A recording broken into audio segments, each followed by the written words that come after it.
નમસ્કાર, Cook with રાધિકામાં તમારા બધાનું સ્વાગત છે। આજે આપણે બનાવીશું ભરેલા ભીંડાનું શાક। તેને મસાલા ભીંડી પણ કહેવામાં આવે છે। નોર્મલ ભીંડાના શાક કરતાં ભરેલા ભીંડાનું શાક વધારે ટેસ્ટી લાગે છે।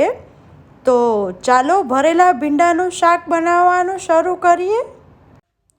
ભીંડી મસાલાનો મસાલો બનાવવા માટે આપણે એક કઢાઈ લઈ લઈશું। તેમાં 1/4 કપ જેટલા સિંગદાણા નાખી દઈશું અને તેને સ્લો ફ્લેમ પર સારી રીતે શેકી લઈશું। સિંગદાણા શેકવામાં હંમેશા સ્લો ફ્લેમ જ રાખવી, નહીતર ઉપરથી દાઝી જશે અને અંદરથી કાચા રહી જશે। મેં સિંગદાણા શેકી લીધા છે, તેનું ફોતરું આપણે રિમૂવ કરી શકીએ છીએ। હવે તે જ ફ્રાય પેનમાં આપણે 2 ટેબલસ્પૂન તલ લઈ લઈશું, તેને પણ સારી રીતે શેકી લઈશું। તલને શેકાતા બિલકુલ પણ વાર નહીં લાગે, 2 થી 3 મિનિટની અંદર જ શેકાઈ જશે। જો વધારે પડતા શેકીશું તો તલ કડસા લાગશે। હવે તેમાં 2 ટેબલસ્પૂન આખા ધાણા અને 1 ટેબલસ્પૂન જીરું નાખી દઈશું, તેને પણ સારી રીતે શેકી લઈશું। ધાણા જીરુંને આ રીતે ફ્રેશ શેકવાથી તેનો ટેસ્ટ ખૂબ જ સરસ આવે છે। ધાણા જીરું શેકાઈ ગયું છે। હવે આપણે તેમાં લીલી વરિયાળી લઈ લઈશું। લીલી વરિયાળીનો ટેસ્ટ પણ ખૂબ જ સરસ લાગે છે, તો તેથી તે જરૂરથી નાખો। વરિયાળીના દાણા પણ શેકાઈ ગયા છે। હવે તેમાં 1/4 કપ જેટલો ચણાનો લોટ લેશું, તેને પણ ડ્રાય રોસ્ટ કરી દઈશું। ચણાનો લોટ આ રીતે શેકીને નાખવાથી તેનો કાચો સ્વાદ બિલકુલ આવતો નથી। ચણાના લોટની જગ્યાએ જો તમારે પાપડી, ગાંઠિયા કે સેવનો ભૂકો કરીને લેવો હોય તો તે પણ લઈ શકો છો। ચણાનો લોટ શેકાઈ ગયો છે। ભીંડાને આપણે ધોઈને લૂછી લેવાના, જેથી એકદમ ડ્રાય થઈ જાય। હવે આપણે ભીંડાના કટ લગાવી દઈશું। ભીંડાની આગળ અને પાછળનો ભાગ રિમૂવ કરી દઈશું।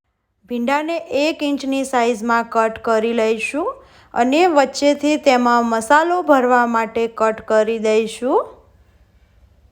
મેં બધા જ ભીંડાને કટ કરી દીધા છે। હવે આપણે મસાલો બનાવી દઈશું, તો એના માટે મેં નાનું મિક્સર જાર લઈ લીધું છે। હવે તેમાં 10 થી 12 લસણની કળી લઈ લઈશું અને તેને પહેલાં ક્રશ કરી લઈશું।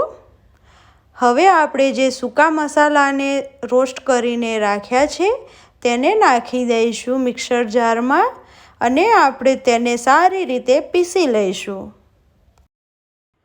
મેં મસાલાને પીસી લીધો છે। હવે તેને એક પ્લેટમાં લઈ લઈશું।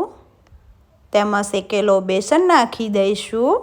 હવે તેમાં 1/2 ટીસ્પૂન મીઠું કે પછી તમારા સ્વાદ અનુસાર, 1/2 ટેબલસ્પૂન લાલ મરચું પાવડર, 1 ટીસ્પૂન હળદર પાવડર, 1/4 ટીસ્પૂન હિંગ, 1 ટીસ્પૂન ગરમ મસાલો, 1 ટેબલસ્પૂન દળેલી ખાંડ અને હવે તેમાં અડધું લીંબુ નીચોવી દઈશું।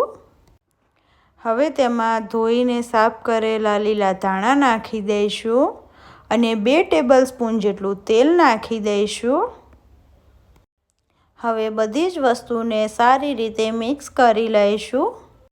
મસાલો તમે હાથથી બાઇન્ડ કરી શકો એ ટાઈપનો હોવો જોઈએ, ડ્રાય નહીં રાખવાનો। જો તમારે વધારે જરૂર પડે તેલની તો નાખી શકો છો। હવે આપણે ભીંડામાં ભરી લઈશું મસાલાને। મેં બધા જ ભીંડામાં મસાલો ભરીને રેડી કરી દીધો છે। હવે આ જે મસાલો બચ્યો છે તેને પણ આપણે શાકમાં યુઝ કરીશું, જેથી ખૂબ જ ટેસ્ટી લાગે। ભીંડાનો વઘાર કરવા માટે એક કઢાઈ લઈ લઈશું। એમાં 3 ટેબલસ્પૂન તેલ નાખી દઈશું। તેલ ગરમ થઈ ગયું છે। હવે આપણે તેમાં 1 ટીસ્પૂન જીરું નાખી દઈશું। જીરું તેલમાં સારી રીતે ક્રેક થઈ ગયું છે. હવે આપણે જે ભીંડાને ભરીને રાખ્યા છે તેને નાખી દઈશું તેલમાં. હવે આપણે ભીંડાને તેલની સાથે ધીરે ધીરે મિક્સ કરીશું. ચમચાની મદદથી વધારે પડતું હલાવવાનું નથી. ભીંડો ઉપરથી સોફ્ટ થઈ જાય એના માટે મેં 1/4 ટીસ્પૂન મીઠું નાખ્યું છે. હવે ભીંડાને ઢાંકીને આપણે સારી રીતે કૂક કરી લઈશું. શાકને આપણે 2-2 મિનિટના અંતરે ખોલીને હલાવતા રહીશું, જેથી તળિયે આપણા ભીંડા બેસી ના જાય. 10 મિનિટ થઈ ગઈ છે. હવે આપણા ભીંડા સારી રીતે કૂક થઈ જવા આવ્યા છે. તેમાં હવે આપણે જે મસાલો બચાવીને રાખ્યો છે એ પણ નાખી દઈશું. હવે થોડું મિક્સ કરી દઈશું અને સારી રીતે કૂક કરી લઈશું.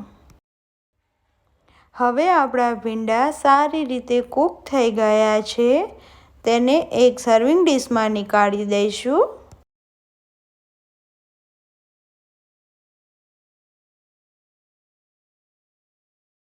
હવે તેને કોથમીરના પાનથી ગાર્નિશ કરી લઈશું. હવે આપણું એકદમ ટેસ્ટી એવું ભરેલા ભીંડાનું શાક બનીને રેડી થઈ ગયું છે. તમે પણ આ રીતે ફ્રેશ મસાલો બનાવીને ભીંડાનું શાક ઘરે જરૂરથી બનાવો અને તમારો અનુભવ મને કમેન્ટમાં શેર કરો. જો તમને મારી આજની રેસીપી સારી લાગી હોય તો લાઈક અને શેર કરો અને મારી ચેનલ કુક વિથ રાધિકા જરૂરથી સબસ્ક્રાઈબ કરો. Thanks for watching. બહુ જલ્દી મળીશું એક નવી રેસીપી સાથે. ત્યાં સુધી બાય બાય.